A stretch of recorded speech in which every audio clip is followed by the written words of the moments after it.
এই জীৱবিলাকে স্ব স্ব কৰ্মবন্ধনত নিজ নিজ কৰ্মৰ ফলত বান্ধ খাই থাকে।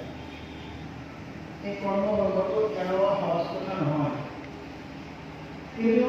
এই কৰ্মবন্ধনৰ কৃষ্ণক স্মৰণ কৰিলে এৰিব পাৰি, বন্ধন মুক্ত হৈ থাকিলে। কৃষ্ণই কৈছে যে কৰ্মবন্ধ বিনাশক, কৰ্মবন্ধ আমি যে বন্ধন খাই আছো, আমি বন্ধ হৈ কেনেকৈ বন্ধ হৈ কৰ্মত বন্ধ হৈ কৰ্ম কৰিলে এটা ফল পাবই হ'ব। সুফল দুটা থাকে, ফল সদায় দুটা হয়, এটা সুফল এটা কুফল। গতিকে আপোনাৰ কৰ্ম যদি পবিত্ৰ হয়, অলপ আগতে কৈছে তেওঁ শ্ৰীনিবাস হয়, সকলো ভূততে আছে, প্ৰকাশ নহয়। তেওঁ ইচ্ছাস্বৰূপী লগতে বৈধ গগনৰ দি আছে, ঈশ্বৰস্বৰূপী সৰ্বভাৰত আছে, কিন্তু ইটাৰ প্ৰাণীবিলাকত তেওঁ ব্যক্ত নহয়। ইটাৰ প্ৰাণীবিলাক অনুভৱ কৰিব নোৱাৰে যে ঈশ্বৰ ভগৱন্ত আমাৰ ভিতৰত আছে, তেওঁহে আমাৰ পৰিচালক, তেওঁহে আমাৰ সৃষ্টি স্থিতি সংহাৰক। এই কথাখিনি মানুহৰ বাহিৰে ঘৰত ঈশ্বৰ হয় বুজিব নোৱাৰে। ঘৰতো ঈশ্বৰ আছে, বুজিব নোৱাৰে। সেইকাৰণে তেওঁ সেই কথাখিনি শুনিছে নিশ্চয়, পাৰিলে উচ্চাৰণে তেওঁ কথাখিনি শুনিছে,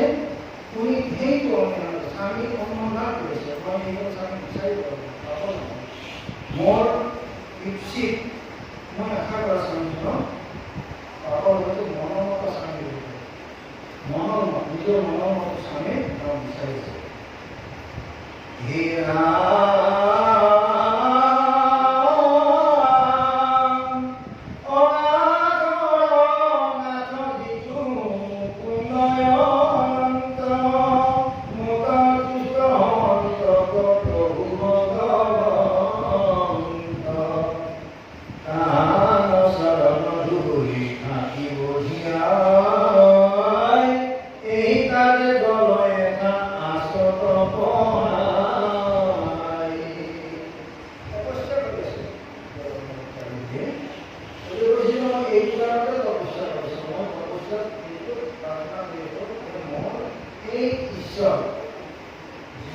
ঈশ্বৰৰ নাম কৰ্মবন্ধ হয়। আজি যিজন ঈশ্বৰ কৃষ্ণ শ্ৰীনিবাস অৰ্থাৎ পবিত্ৰ হৃদয় লাভ কৰে, সেইকাৰণে আমাৰ পবিত্ৰ হৃদয়ে মই ইয়াত সেই পবিত্ৰ নামৰ অনুসন্ধান কৰি আছো।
কুঞ্জি দ্ৰৌপদীয় আনন্দৰ হিমানাই কত দিন কৃষ্ণই আছিল সেই ঠাই পাঞ্চ ভাই অনেক অনন্ত টকাই কৃষ্ণ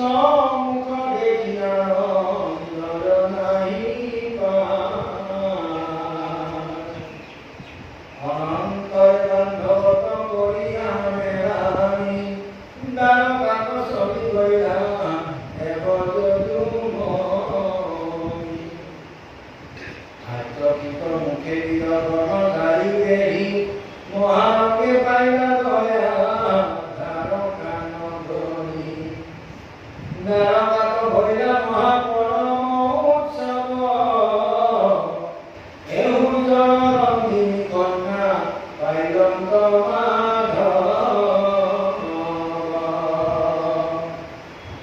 বন্ধু বান্ধবর আনন্দর হিমানাই অন্তরাবিষ্ট পরিগীত গায় পুণ্য সাহি বিধি মতে নারায়ণে কালিন্দিত বিহা কবি অন্তরঙ্গ মনে মিলিলায়নে কমোৎসব অভিনন্ত বিহা হরি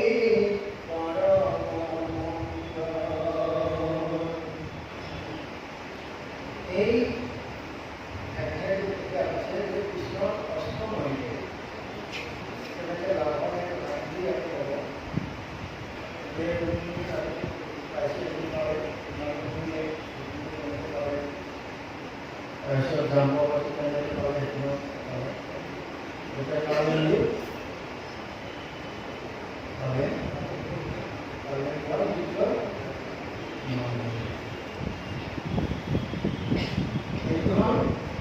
কারণ কি হল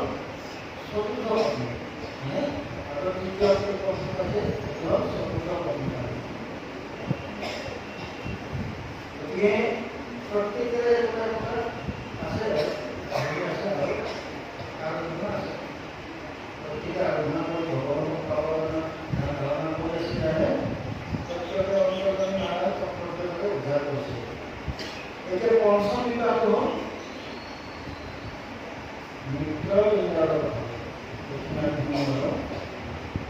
এরা পঞ্চম বিবাহ সবতে হয় বাপ অনেক জন্মর হাতত মিলাই রাখি পরম মুক্তি হেন কৃষ্ণ কথা পদে কারী এটা আমি এটা মত প্রশ্ন হব পাৰে যে এইবিলাক মানে কৃষ্ণৰ গুণবিলাক তেওঁলোকে বিবাহৰ এইবিলাক কথা ভাবোঁ বিবাহৰ কথাটো নাই কিয় আমাৰ এইখন ভাগৱত হৈছে পৰীক্ষিত নহয় পৰীক্ষিত নিষ্ঠান আপোনাৰ গংগাৰৰ উপবিষ্ট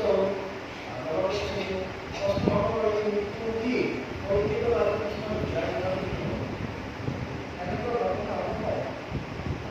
কৃষ্ণৰ বিবাহৰ কথা যদি শুনা হয় কৃষ্ণৰ বিবাহৰ কথা যদি শুনা হয় তেতিয়াহ'লে জীৱবিলাক কামনাৰ মুক্ত হ'ব পাৰে কামনাৰ মুক্ত হ'ব পাৰে এইদৰে কৃষ্ণৰ বিবাহৰ কথা দিয়া কৈছে এইটো হ'ল তাৎপৰ্য গতিকে তেওঁ যিহেতু অষ্টম হয় তেওঁৰ আচলতে 16,108 কৈছে আৰু আমাক কৈছে যে এই পত্নী কেৱল পত্নী হ'ল গৃহস্থ ধৰ্মৰ আধাৰ আমাৰ আশ্ৰম চাৰিজন আছে নহয়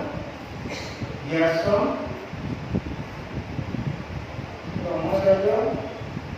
বানপ্ৰস্থ কন্যা এই চাৰি আশ্ৰম আছে এই চাৰি আশ্ৰমৰ ভিতৰত সৰ্বোৎকৃষ্ট হয়েছে সকলতকৈ উৎকৃষ্ট আশ্ৰমখন হৈছে গৃহস্থ গৃহস্থ যদি নাথাকিলে হয়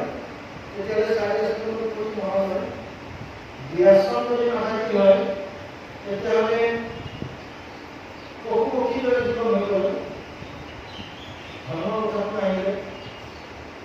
গতিকে সেইকাৰণে গৃহস্থ নামক আশ্ৰমক বিভক্ত কৰিছে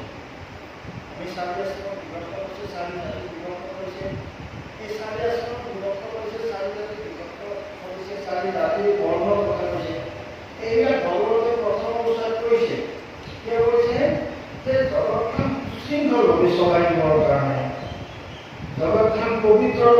কৰিবৰ কাৰণে কাৰণ জগতখন হৈছে নৰকৰ দুৱাৰ এই জগতখনত এইখন সময়ত যদি তোমাৰ জন্মে নহয় তোমাৰ যদি জন্ম লাভ কৰে কাৰণ নিৰ্ঘাতভাৱে এইটো সুনিশ্চিত হৈ থাকে এই নাম আৰু নৰকৰ গুচি যাব অৰ্থাৎ তেওঁ মানুহ হ'লে তেওঁ নিম্নগামী হ'ব এইটো সুনিশ্চিত এই সুনিশ্চিত সিদ্ধান্তৰ পৰা মানুহ হোৱা জীৱনলৈ এইটো অতিক্ৰম কৰিব পাৰে এইটো সংসাৰৰ ধৰ্মৰ বিপৰীতমুখী তলমুখী নিম্নগামী বন্ধনমুখী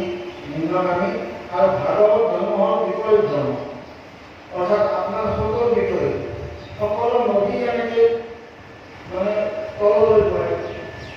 নামনি পৰে সকলো নদীটো এটা স্বভাৱ আছে নদী কোনো নদী উদয় হৈ নপৰে সকলো নদী নামনি পৰে সংসাৰখন আছে ভৱবৈতৰণী এই অবিচ্ছিন্ন এটা বৈতৰণী নদী ভৱসাগৰৰ কিয় নিম্নগামী ইয়াত জন্মিলে জীৱবিলাক নিম্ন হ'ব নিম্ন অৰ্ধগামী হ'ব যে অৰ্ধগামী হ'ব লাগিলে জীৱবিলাক বিপৰীত ধৰ্ম পালন কৰিব লাগিব যদি ভাগৱত বিপৰীত আমি উজনিৰ ফালে যাব লাগে সকল বিপৰীতে এটা অতিৰিক্ত শক্তি আপুনি প্ৰয়োগ কৰিব লাগিব নামনিৰ ফালে নদীটো নামনিৰ ফালে গ'লে আপুনি অতিৰিক্ত শক্তি এটা প্ৰয়োগ কৰিব নোৱাৰে আপোনাৰ নাওখন পালপাত কৰিলেই আপুনি যায় এই যিটো উজনিৰ ফালে যাব লাগে তাক অতিৰিক্ত এটা শক্তি প্ৰয়োগ কৰিব লাগিব নহয় এই ভৱবৈতৰণিৰ পৰা আপুনি ওপৰ ফালে যাব পাৰে উদ্ভাৱন কৰিবলৈ হ'লে আমি নিশ্চয় এটা শক্তি প্ৰয়োগ কৰিব লাগিব এই শক্তিটো হৈছে ভগৱত শক্তি এই ভগৱত শক্তিটো যদি আপুনি প্ৰয়োগ নকৰে অৰ্থাৎ এই ভগৱত শক্তিৰ মূলাধাৰ হৈছে ঈশ্বৰ কৃষ্ণ অৰ্থাৎ ঈশ্বৰ কৃষ্ণ যদি পাদকৰ্ম অনুসৰণ কৰা নহয় তেতিয়াহ'লে জীৱন কেতিয়াও উদ্ধৱে নহ'ব নহয় কেতিয়াও জীৱন উদ্ধৱ হয়তো অলপ উলিয়াই যাব কিন্তু সি চৰমসীমা পাব নোৱাৰে এইকাৰণে জীৱবিলাকে ঈশ্বৰ কৃষ্ণৰ কথা শুনিব লাগিব আৰু ঈশ্বৰ কৃষ্ণৰ কথা সেই মুখ্যমন্ত্ৰী প্ৰৱৰ্তিত কথাবোৰৰ ভিতৰত জন্ম কৰ্মৰ কথা সকলো কথা শুনিব তেওঁ নিজে ইচ্ছা কৰিছে যে কৃষ্ণৰ জন্ম কথা মোৰ আটাইতকৈ মোৰ পূৰ্বপুৰুষৰ আচলতাহঁতৰ পৰম বন্ধুসকলে আছিল কৃষ্ণ গতিকে মই এই কৃষ্ণৰ গুণ লীলা জপ কীৰ্তন মই শুনিব ইচ্ছা কৰিছে আৰু ইচ্ছা কৰাৰ কাৰণে একেবাৰে কৃষ্ণৰ সকলো লীলা মাৰা সুকৰ্মে কৃষ্ণ চৰণত অৱগত কৰিছিল সেইকাৰণে বিবাহৰ কথাটো তাত অৱগত কৰিছিল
ঘষিছে তাৰমানে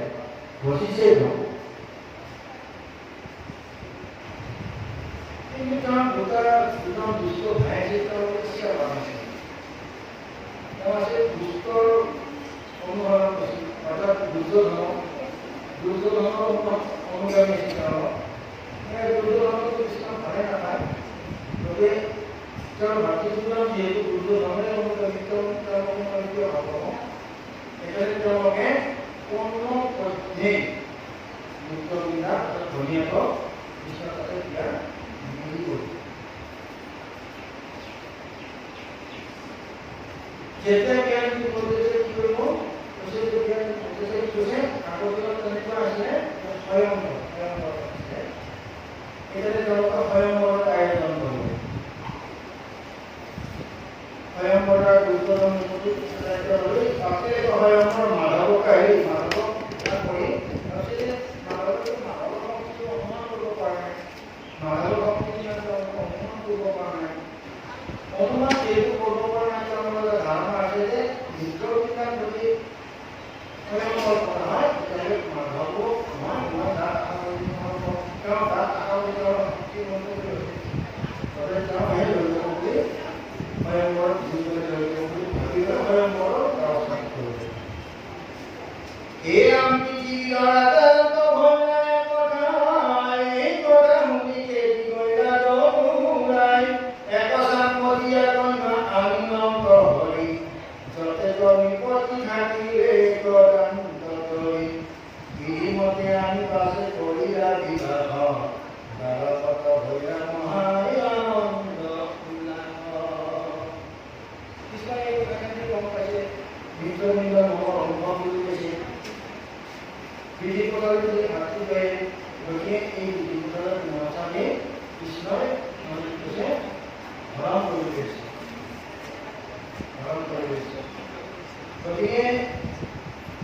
যদিও হৰণ কৰিলে আমাৰ বিবাহ শাস্ত্ৰৰ পূজা আছে শাস্ত্ৰৰ পূজা আছে শাস্ত্ৰৰ ভিতৰত ব্ৰাহ্মণ পূজা আছে তাৰপিছত কাৰ্য পূজা আছে কাজপত্য পূজা আছে ৰন্ধক পূজা আছে অগুল পূজা আছে পিঠাচ পূজা আছে ৰাক্ষস পূজা আছে কৃষ্ণৰ মানে এই ৰাক্ষস পূজা ৰুক্মিণীকৰ ৰাক্ষস প্ৰথমতে যুদ্ধবিগ্ৰহ কৰি গৈছে ৰাক্ষস যুদ্ধত প্ৰথমতে হেৰি আমি গ্ৰহণ কৰিছে তাৰপিছত আমি বিধিমতে দিয়া কৰিছোঁ গতিকে যিয়ে নহওক কেনেকৈ কি নহওক পিছত কিন্তু বিধিমতে দিবা চলাবলৈ সেইটো কৃষ্ণৰ চৰিত্ৰৰ কাৰণে যে আজিও তেনেকুৱা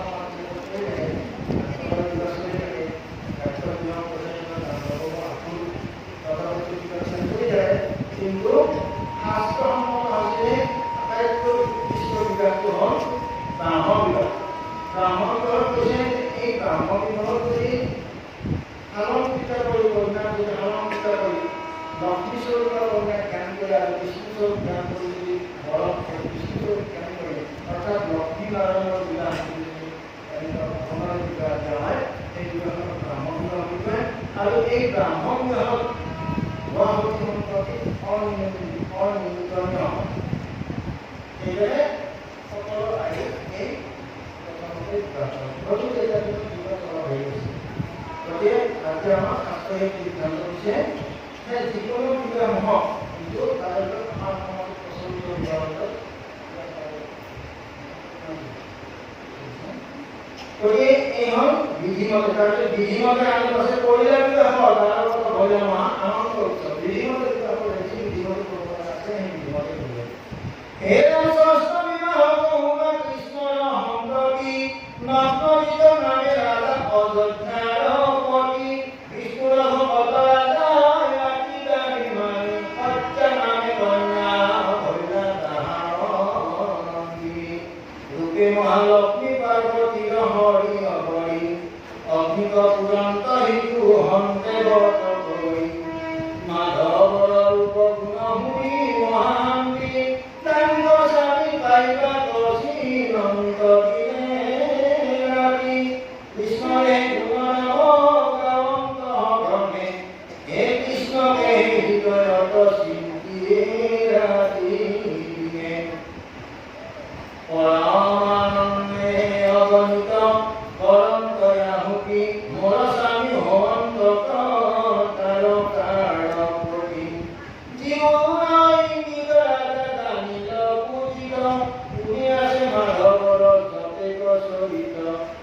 কে কিবা কৰা যাৰ ভৈৰামতি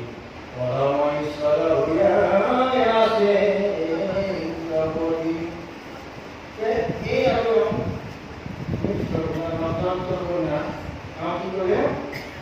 সত্যায়ন ষষ্ঠ বিবাহ নিজৰ বিবাহৰ পিছত বিবাহ হ'ল এইটো ষষ্ঠ মানে নগ্নযুগৰ অযোধ্যা ৰজা আছিলে আৰু নগ্নযুগৰ জীৱ আৰু তেওঁ সৰুৰ পৰাই কৃষ্ণৰ ভক্তি দেখা নাই গুণ শুনিছে গুণ শুনি কৃষ্ণক তেওঁ প্ৰতিবৰণ কৰিছে প্ৰতিবৰণ কৰি তেওঁলোকে নাম দি গাই আছে আৰু বাপেও কৃষ্ণৰ মহিমাও কৰিছে বাপেকে তাৰপিছত বাপেকে তাক মন দিছে। এয়া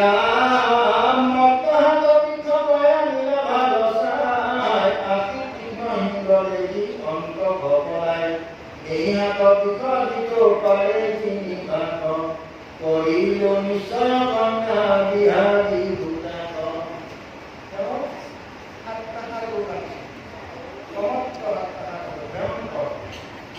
এইবিলাক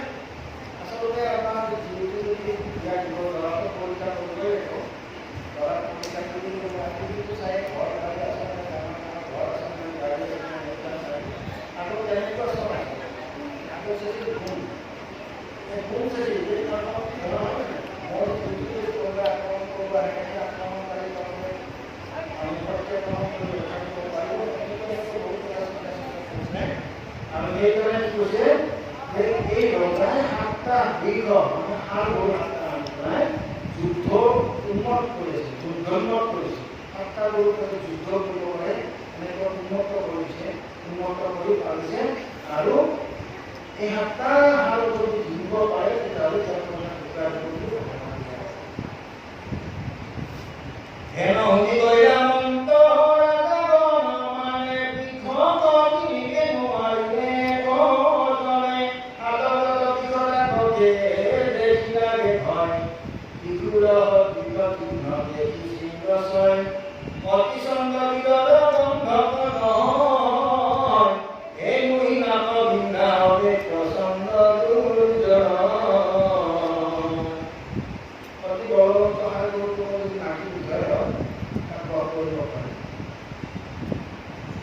এই হাৰত মাটি লোৱা নাই গতিকে জীৱৰ কাৰণে খুৱাই লৈ নগৰমান কৰি ৰাখিছে আৰু আশা কৰি আছে যে হেৰি পাব লাগিব তেওঁলোকে সাৰ গৰু জিনিব লাগিব এনেকৈ ভাবটো বহু ৰজা মহাৰাজ আছে বহুত ৰজা আছে তেতিয়া দিনৰ বলবিলাকৰ বহুত বল আছে নহয় সেই বলৰ ঘৰত আছিল প্ৰত্যেক ভাবিছিল কিন্তু কোনো জয় হ'ব পৰা নাছিল কোনো জয় হ'ব পৰা নাছিল।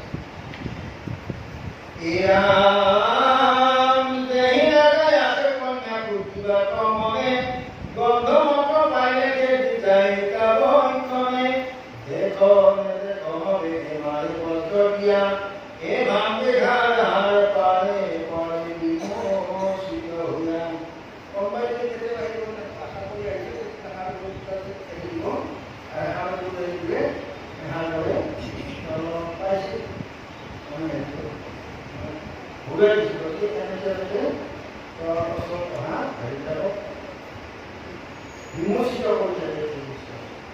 অস্ত্ৰ অস্ত্ৰ মাৰি বাহুবলে লাগে যেনিবা এটা চৰ্ত দিছে তাতে যে কোনো অস্ত্ৰ শস্ত্ৰ আক্ৰমণ কৰিব নোৱাৰিব বুজিব নোৱাৰিব অস্ত্ৰ মানে সুধা হাতে আহিব বাহুবলে বাহুবলে প্ৰকট কৰিব এয়া পিখনি নিজে যাও কঠিন ভৈয়া যত মহাৰাজা মানে নিৰন্তৰে গৈয়া কাৰো তুণ্ড মুণ্ড দণ্ড ভাঙি ৰাধকাত কাৰো গতি পিঠি ভাঙি ভৰিয়াত কত ৰাজা মৰি মৰি গৈয়া সেইখানে বিষত হাৰিলা পৃথিৱীৰ ৰজা মানে নগ্নিত ৰাজা অৱনত মহাৰাজ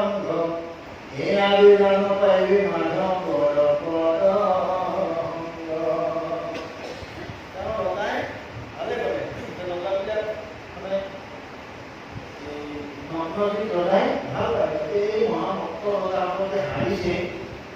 তেতিয়াহ'লে আৰু মানে যিও মই কৃষ্ণৰ কাছে অৰ্পণ কৰিব পাৰিম আনন্দত আছে আপুনি মাধৱ আজীৱন্ত বৰখানে হাত বিধ দিবে কয়ে তনে কৃষ্ণ কল্পাহাৰিব জীয়াই হতে এই কিবা কৃষ্ণ আদি কৰম তেওঁ আমাক মনৰ ভাৱনা কৰিছে আমাক পাৰিব নোৱাৰিলে ভালে হ'ল কৃষ্ণ আমি আৰু কোনো ৰাস্তাত পৰাজয় আৰু মোৰ কন্যা আনন্দময় আনন্দময় সম্পূৰ্ণ এ আমি বলতে হরিক চিন্তন্ত ঘনে ঘনে কৃষ্ণ রাজে নাম উচ্চারন্ত অত্যয় চিন্তন্ত মাধব কবিনে রাখি জপে যে গোবিন্দ করয় ভক্তি হে রাম মাধব বিহারিতে করে হাত পায় হরিকে আসন্ত রাধায় আনন্দ দেখা নরনারী হরি ভকতির স্বভাব সবে সঙ্গে পাখন্দ বংশী হর কথাও হে রাম হবা পদে যা করে কৃষ্ণ দেহে রতি হেন জানি মাধব হওয়া একমতি তান পদ আতুল হৃদয়ে ধরা তুলে ডাকি হরি হরি বলা ধনে আনন্দ গতিকে ঈশ্বৰৰ প্ৰতি কন্যাই আশাৰ এটা চাবে বাঞ্ছা কৰে যিকোনো বাঞ্ছা যদি ঈশ্বৰৰ বস্তু কৰে ঈশ্বৰে সেই বাঞ্ছা পূৰ্ণ কৰি দিয়ে কাৰো বাঞ্ছা ঈশ্বৰে পূৰণ নকৰাকৈ নাথাকে গতিকে সেইটো হ'ল তেওঁলোকে বাঞ্ছা কৰিছে মানে ভাল কৰি বহুত মানৱতা থাকে যেতিয়া ৰাজাবিলাকৰ অত্যাচাৰ আছিল যুদ্ধ বিগ্ৰহ কৰি গৈছিল ভাল কৰি নাথাকিলে গতিকে সেইকাৰণে ভগৱান এইটো চিন্তা কৰি দেখাৰ গৈ থাকক জিকিবতো নোৱাৰে যিবিলাক ভাগ আছে কৃষ্ণই জিকিব গতিকে তেওঁলোকৰ ভাৱনাত ভক্তি পোৱা যায় আৰু কৃষ্ণই ভকতৰ ভাৱনা মতে কাম কৰে কৃষ্ণৰ এটা মহাত্ম আছে ভকতৰ ভাৱনা মতেহে কৃষ্ণই কামবিলাক কৰে ভগৱন্তৰ ভকতে যি ভাবে ঈশ্বৰে তেনেকুৱা কামবিলাক কৰে ভগৱন্তৰ তেনেকুৱা কাম কৰে অৰ্থাৎ ভগৱন্তৰ ভকতৰ ভাৱনাৰ লগত কৃষ্ণ সংযুক্ত হৈ থাকে লাগি থাকে প্ৰহ্লাদে কৈছিল এই স্তম্ভটোত আছে অল্পময় দেখা পাইছোঁ দেখা নাপায় কোনো হিৰণ্যই দেখা পোৱা আছিল প্ৰহ্লাদে দেখিছিল ভগৱন্তৰ এই একান্ত ভগৱানলৈ কৃষ্ণৰ গুণ মহিমা নিশ্চয় জানে আৰু তেওঁ নিশ্চিত হ'ব সেইদৰে তেওঁৰ ইফাল সিফাল নকৰে যিজনে ঈশ্বৰৰ মহিমাৰ কথা বুজি আছে তেওঁ ধৰ্মৰ পৰা চুত নহয় তেওঁ নীতিৰ পৰা চুত নহয় আৰু তেওঁ সুদীৰ্ঘভাৱে ভগৱন্তক পাবৰ কাৰণে যি প্ৰচেষ্টা ধাৰণ কৰিছে সেই ধাৰণত অব্যাহত থাকিব আৰু সেই ধাৰণা সম্পূৰ্ণভাৱে ভগৱন্তৰ সান্নিধ্য নিশ্চয় পাব এইটো অবিশ্বাস্য কথা নহয় যে ভগৱন্তক ভজিলে বিফল হ'ব কিবা ফল নাপাব কিবা বেয়া ফল পাব এইটো কেতিয়াও হ'ব নহয় ভগৱন্তক ভজন কৰিলে আপোনাৰ মনোবাঞ্ছিত ফল পাব আৰু আপোনাৰ মংগলময় হ'ব এইটো বিমংগল হ'ব নোৱাৰে অন্য দেৱ দেৱীক যদি ভজন কৰে আপোনাৰ মংগল হ'ব পাৰে বিমংগল হ'ব পাৰে মংগল হ'ব পাৰে অমংগল হ'ব পাৰে কাৰোবাৰ যদি ভজন কৰে তাত ভজনত যদি প্ৰস্তুতি বিচুতি হৈ যায় তেতিয়াহ'লে সেই ফল নাপাব উল্টা ফল হৈ যায় গতিকে ভগৱন্ত অৰ্থাৎ কৃষ্ণক যদি ভজন কৰে আমি যেনেকৈ নকওঁ যিকোনো পৰিস্থিতিত ভগৱানৰ ভগৱানৰ সন্তুষ্ট হ'বই নালাগে ভক্তি দেৱ নিজৰ নালাগে সন্তুষ্ট কৃষ্ণজনে আমি জানিব নালাগে আমি শাস্ত্ৰ পঢ়িব নালাগে কেৱল ভক্তি কৰিব ভক্তি ভগৱন্তৰ প্ৰতি অচল ভক্তি ভগৱন্তৰ প্ৰতি আনুগত্য কৰি ভগৱন্তৰ সৰ্বকৰ্তা ভগৱন্তৰ মন নিয়ন্তা ভগৱন্তৰ মন এই দেহৰ সৰ্বস্ব দান কৰিছে সৰ্বস্ব সত্তা দান কৰিছে সৰ্বস্ব ইয়াত যি হেৰি আছে সত্তা আছে যেনে পঞ্চভূতি পঞ্চ জ্ঞানেন্দ্ৰ পঞ্চ কৰ্মেন্দ্ৰ পঞ্চ কৰ্মকাণ্ড অহংকাৰ এইবিলাক ৰক্ত ৰস মাংস মেদ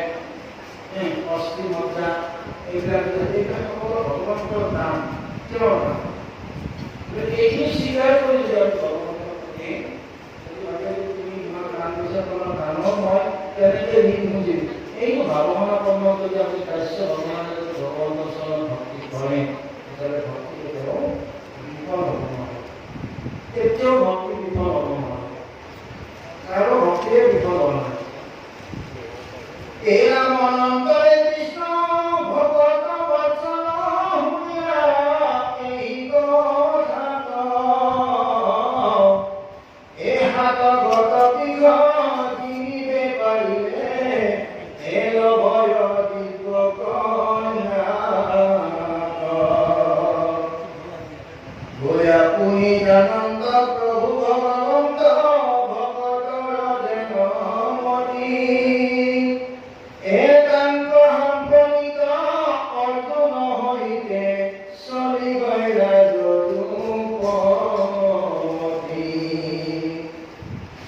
নেক তপক হস্তি হয় ৰথ চলিল কৃষ্ণ কবেৰী দ্বাৰকাৰ অন্তে অযোধ্যা নগৰী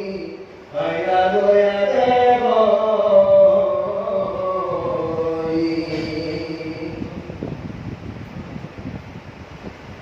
হে ৰাম প্ৰণত ঈশ্বৰ কৃষ্ণই ৰাখি হৈল শুনিলা গান প্ৰজিত হৈলা মহাতুষ্টি আসনৰ উঠি চলি গলা হসকিত ও আগবাঢ়ি আহি নিৰন্ত হৰি অনেক উৎসৱ কৰি বিচিত্ৰ মন্দিৰে ৰত্নহীনৰে হে বসা বসিৰন্ত গাই হৰি মহাপৰিহৰে কৃষ্ণৰ চৰণে পূজিয়া অযোধ্যাপতি অনিষ্কাৰী বুলি দণ্ডাৱতে পৰি প্ৰণামীৰ মহামতি হে ত্ৰৈলোক্য মোহন কমল লোচনয় আখিল দেৱ মুৰাৰী শুনিয়াতে যে অন্তে ঘৰ অলাইলা কুমাৰী কথা লক্ষ্য কৰচোন ভগৱতৰ মহিমা মহিমাই যে দৰকাৰ হয় জীয়েকক বিয়া দিব আমাৰ সম্বন্ধত নহয় জয়কে জানা বুলি ভাবে আজি আমাৰ তেওঁ জানিছে যে এইজন আমি হেৰি মোৰ জয় অৰ্থাৎ জয় সেৱক নহয় জয় সেৱকহে কিন্তু ৰজাৰ হেৰিটো দেখিছে বৎসলতা দেখিছে আৰু ধৰ্ম ভাৱনাটো দেখিছে যে এইজন জয় হ'ব কিন্তু এইজন তেওঁ জয় বুলি ভবা নাই তেওঁ পৰম ব্ৰহ্ম ঈশ্বৰ গতিকে মোৰ ঘৰত ঈশ্বৰ আহিছে মানে অষ্টাংগে প্ৰণাম কৰি তেওঁক অৰ্চনী দি পূজা অৰ্চনা কৰি আঠে পিঠে আহি একেবাৰে ধুনীয়া আসন বনাইছে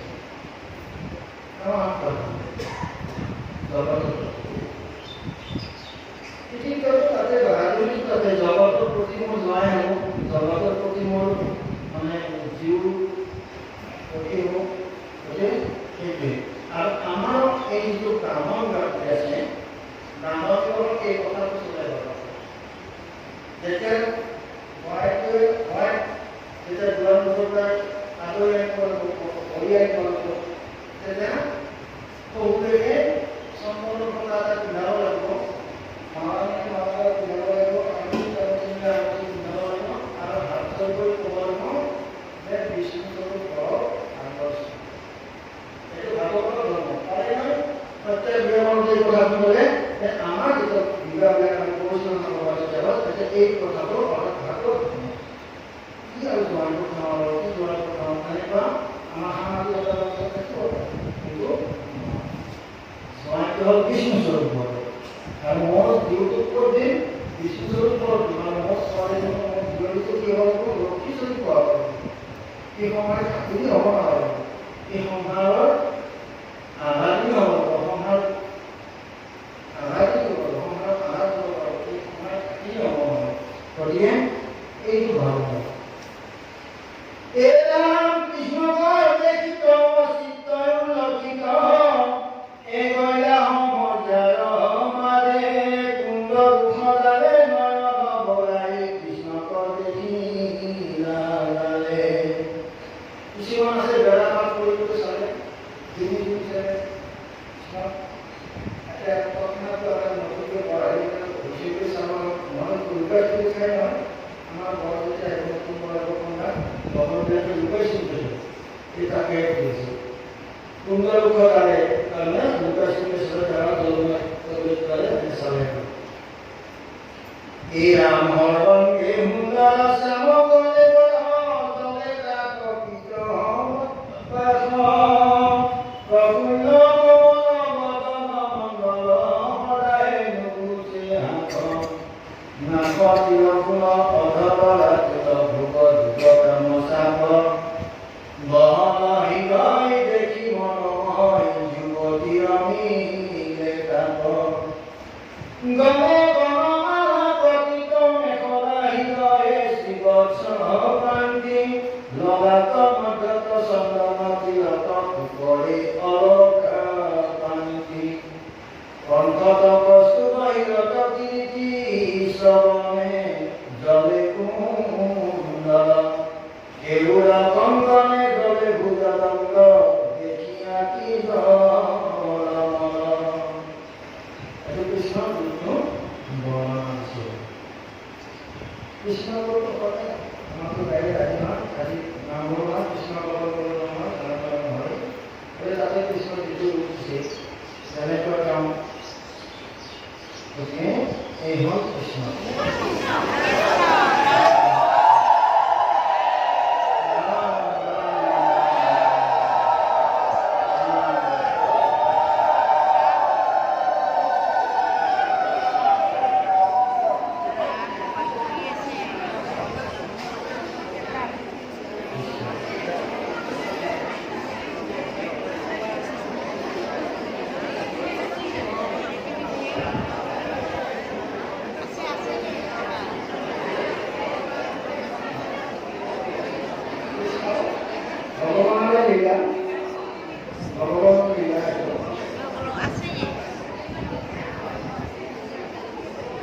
বিধান নিশ্চয় নহয়